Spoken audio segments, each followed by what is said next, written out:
Hi, my name is Eva and welcome to this channel. And today we're going to be talking all about how to have safe oral sex for vulvas, penises, anuses. I don't know if that counts as oral sex. People call it rimming, etc. Let's jump right on into it. It's important to remember for safe oral sex, as with all safer sex conversations and practices, is that harm reduction is the name of the game here. Because there are lots of STIs that can be transmitted through oral sex, including chlamydia, gonorrhea, HPV, herpes. I will link more information in the description and some infographics here, but that's why getting STI tested and using barriers is really important. Just being aware of your body, what's normal for your body, what's regular, and noticing if anything is off and making sure that you get tested at least every 6 months, but you can go more often depending on your number of partners and behaviors. A urine sample will be testing for all of these things, and then also if you notice any sores, then you can get them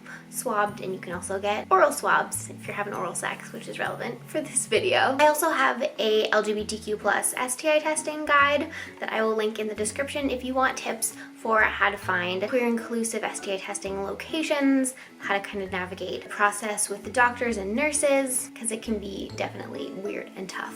Now let's jump into the tips, starting with oral sex on vulvas. There are a couple things you can do to decrease the risk of transmitting STIs if you are performing or receiving cunnilingus, oral sex on a vulva, and a lot of them have to do with barrier methods. So barrier methods provide a barrier in between your fluids and the other person's fluids. That's how they work. So your first option, which requires the least amount of kind of prep work, is the dental dam. Here's an example of a dental dam. They are similar to condoms. They're often made out of latex.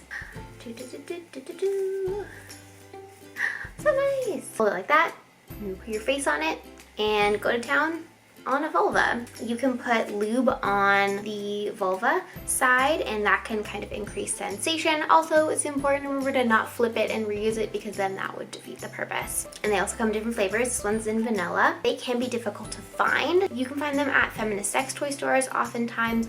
I'll link some in the description, but that is definitely a downside of dental dams. So if you do not have access to dental dams, here's some other options. You can use an internal condom. They are branded as female condom, which is frustrating, but internal condoms are similar to condoms, but they go inside a vagina, but they also cover part of the vulva as well. So they can be really good if you want to be fingering someone as well as going down on them. Let me show you what an internal condom looks like. There we go. Oh, it's very lubey. So there's 2 rings, twist it, and it goes into the vagina, and then this ring part sits on the vulva. So that can cover right there for you to be performing cunnilingus, and then put your fingers in there. Internal condoms can sometimes be easier to find. Campus health centers, at sexual health clinics, because they have more resources for reproductive sex that can lead to pregnancy. So because these can be used for that too, they might be easier to get a hold of.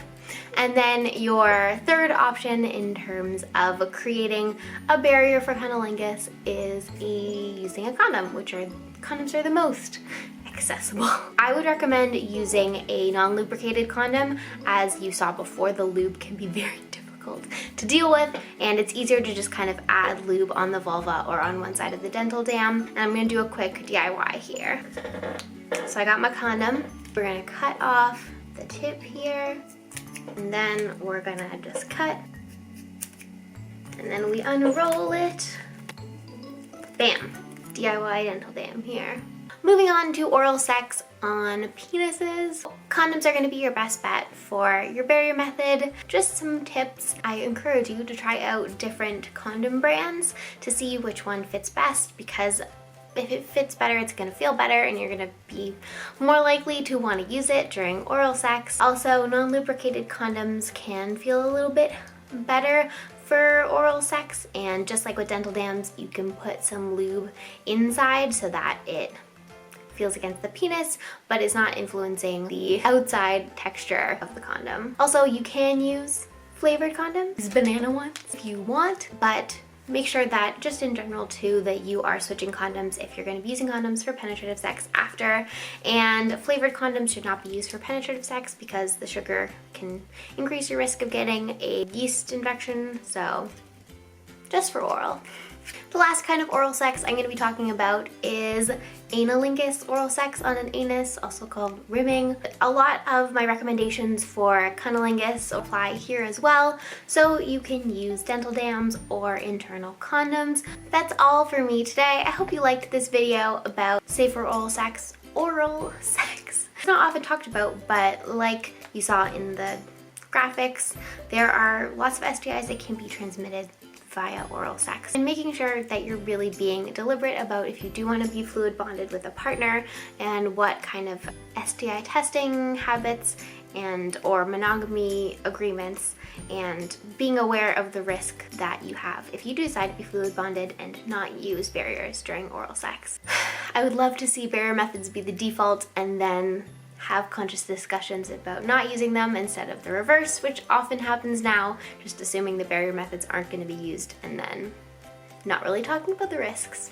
That's all for me today. Please do give this video a like if you liked it and subscribe if you aren't already. Leave a comment if there's anything that surprised you.